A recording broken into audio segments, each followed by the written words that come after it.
What's happening now? And now we have just started the evolutionary phase. Okay. So the machine's evolving right now.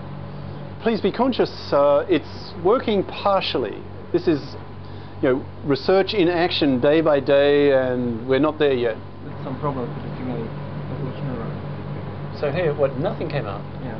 Nothing? Nothing. So. Yeah, well, so it's obviously not normal. Will I try another evolutionary phase? Well, this is frustrating. You realize our failures are being recorded. Nothing? It's too much thickness.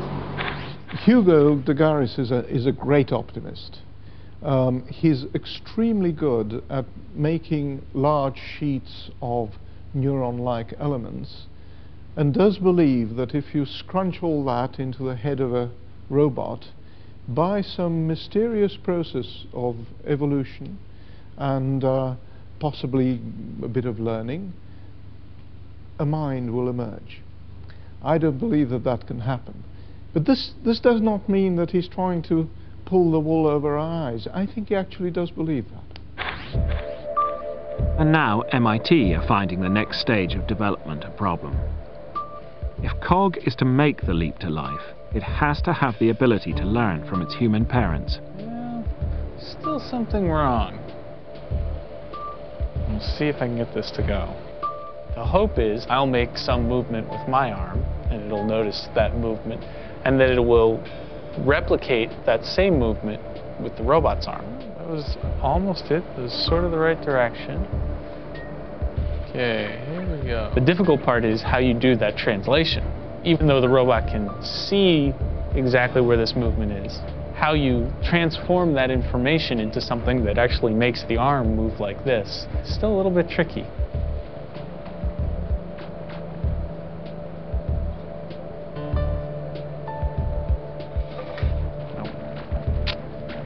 Might not be my lucky day.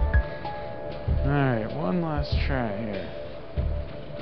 Whatever its problems, MIT's is a massive, well-funded operation. In contrast, Anne Grand is giving a whole new meaning to the phrase oven chips. Well, it used to be my best lasagna dish. When cooked, 5 8-bit mini-computers will form Lucy's digital brain. The former teacher has given up her career to work as her husband's sole assistant. What I'm doing is trying to program the rest of our muscles. Unfortunately, in tiny little computers like this, they don't multiply and divide for you, so you have to write code to do it. And it's very slow. Steve is testing the feedback response of Lucy's muscles to the natural world. Now, it's just possible that when I press go, in theory, she'll put her arms up in the air like a yawn, and then she'll put them down by her side. And that'll be progress. But it won't happen. So here we go. Oh, that's wrong. Okay, go. I'm surprised that's not working, actually. Even more bizarre. Here goes.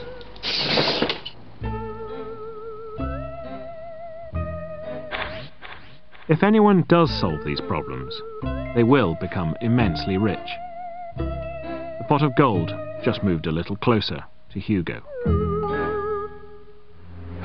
Right now I feel incredibly stressed because hopefully in a day and a half I will get some feedback from a very powerful financier who may bankroll a major project, literally to the tune of several $1 billion, which will totally change my life.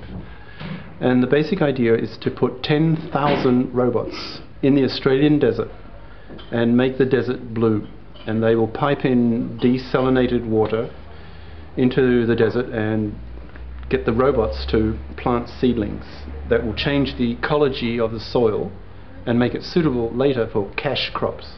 This is just about the sexiest AI robot high-tech project on the planet.